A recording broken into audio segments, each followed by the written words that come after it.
So I have a very important topic today. I mean, this is like probably something that everyone needs to know about as their foundational knowledge in nutrition, okay? And it relates to genetics. So many people think that, well, I just have bad genes and there's nothing I can do about it. We just have to cope with it. But first of all, you can control your genes through what's called epigenetics. I have a lot of information on that. And that has to do with just lifestyle changes, right? Because the genes can turn on and off based on what happens in your environment.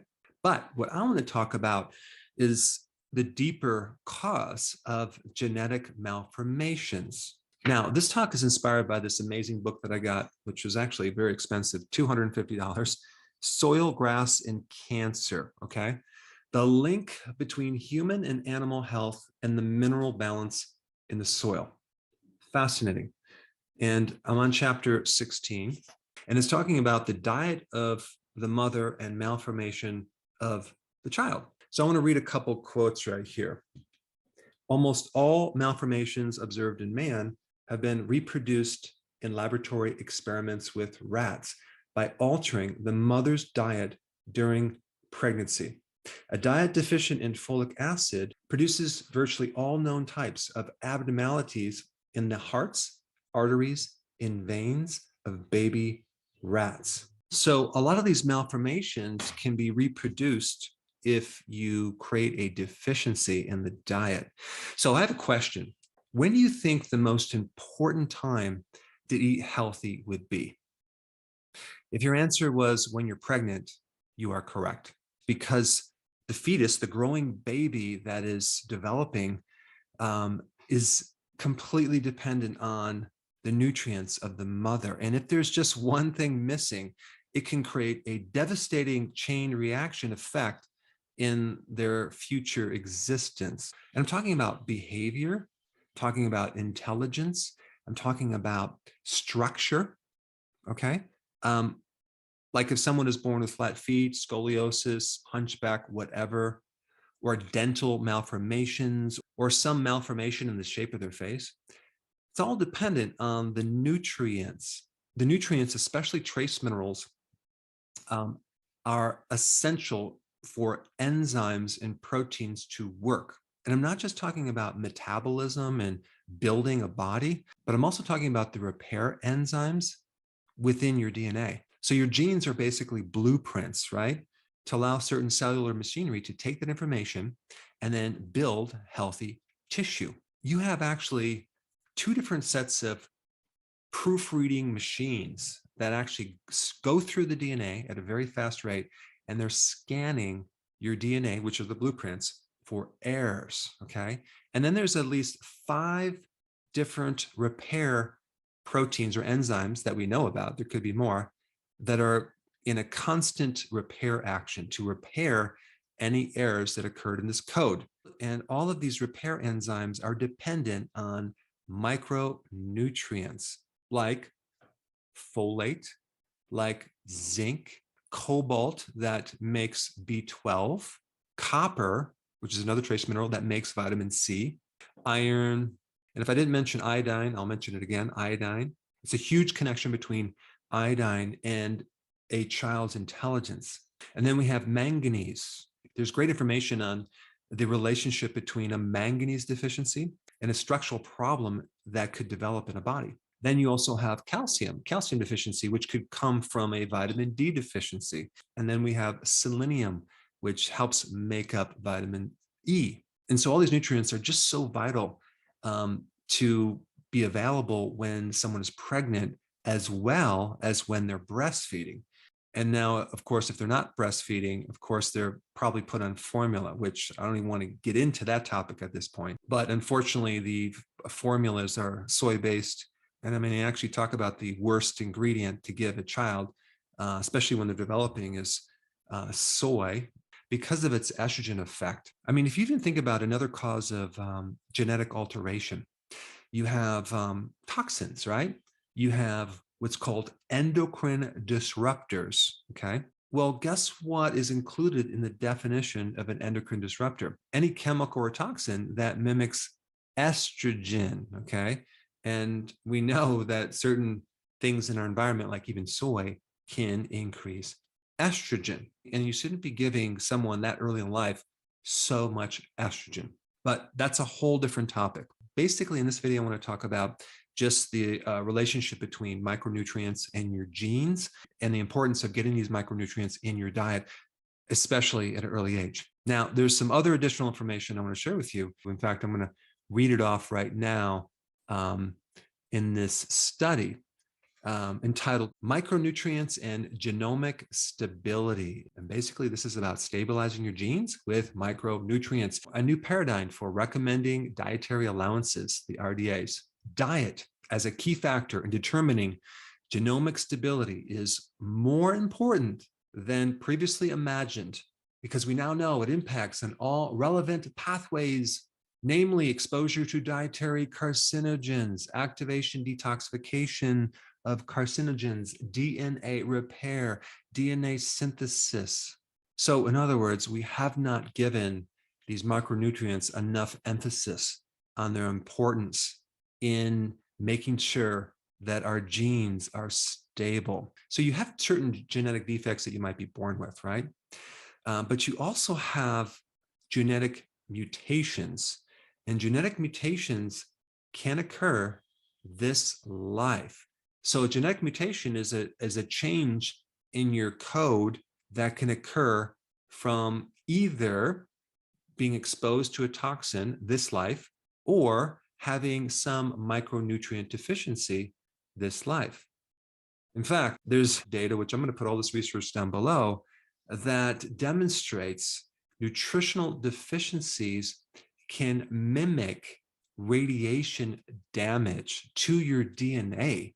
That's mind-blowing. So deficiencies in folate, B12, vitamin C, iron, especially zinc, okay, iodine, manganese, selenium. If you're deficient in those, that deficiency can mimic actual damage of your DNA. Now, you wouldn't actually think of a missing element causing damage because it's missing, and you don't really look for things that are missing. You might think more of like radiation, toxicity, things like that. But micronutrient deficiency is a very important thing. So getting back to this book for a second, he's going into deficiencies of copper in the soil can cause various problems in the animals that eat the grass. And they've actually taken like lambs and they moved them into different pastures with certain nutrients present, and these certain problems disappear.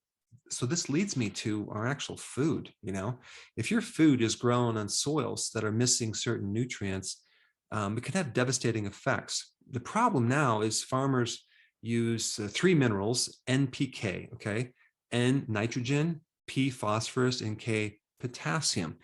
But what about all the other 90 plus minerals or trace minerals or elements that you need in the soil? That is an area that I'm very interested in. That's an area that I'm doing research now on a farm where I'm actually doing all sorts of experiments. In fact, recently I've just done an experiment spraying all of our grass with a very unique type of ocean water without so much of the sodium chloride, because that can be toxic to the grass. So we're doing experiments. I will be doing a video on this, but apparently it can really fortify the soil with all the micronutrients and limit the fungal infections to the plants. And it can actually greatly enhance the health of an animal, which then enhances the health of humans that eat the animals. And I'm also doing experiments in my greenhouse, which I'll share with you as well, on using hydroponic type solutions. Now, here's the problem that I have with hydroponic, and I'm doing this study right now, and I'll share the results when I'm done. Now, in one hydroponic unit, I'm using just the normal mineral solution that they give you, which is actually only like 15 minerals, okay? And the other one, I'm using all 94 minerals. And so I'm going to do testing and I'll share the results with you, but it's just fascinating to me that we're not emphasizing the foundation which our food grows on and how that can affect our bodies. I mean, just take, for example, a tomato from Italy.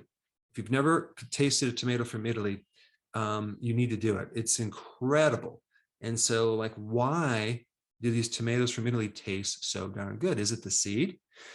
No, it's in the soil. What is so unique in the soil? Well, they have a lot of soils that have been around volcanoes, as in volcano ash or minerals that provide the necessary elements for these plants to thrive on. And so, of course, in my greenhouse, I use volcanic minerals as one of the fertilizers, which I will be starting a whole new YouTube channel on that very soon. So the minerals in the soil supply the plants what they need. The nutrients in our body provide us with stable genes that then we can grow healthy bodies on.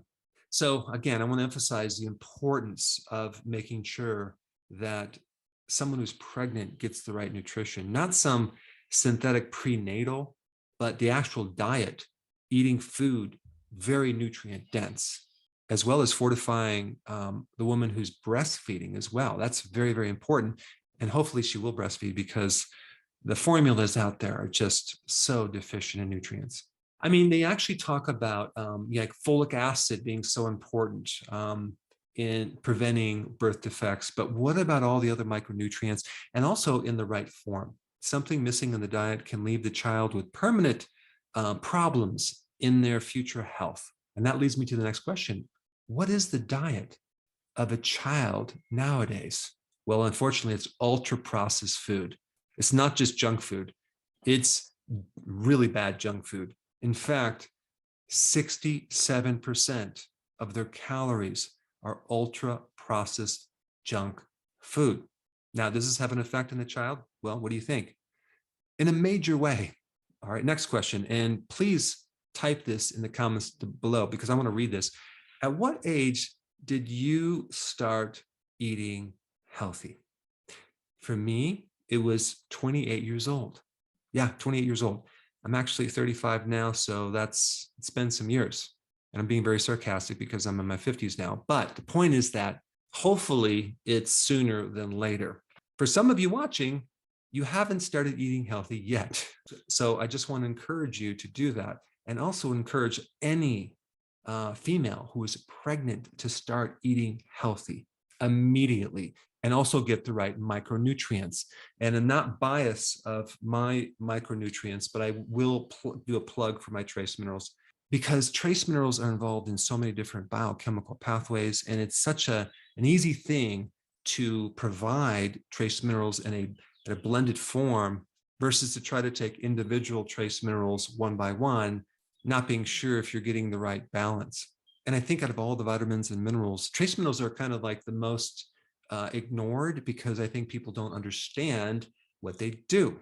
And they don't understand that our food nowadays is deficient in micronutrients unless they're consuming nutrient-dense foods. And then you have a woman who's pregnant. They go to the doctor and the doctor monitors the growth of this developing baby, right? But they're not looking at the diet. They're not measuring any deficiencies. They're unfortunately just not trained in nutrition. So this video is very, very, very important in increasing your awareness on healthy eating. And I think the next video for you to watch is what to eat that's nutrient dense. So I put it up right here. Check it out.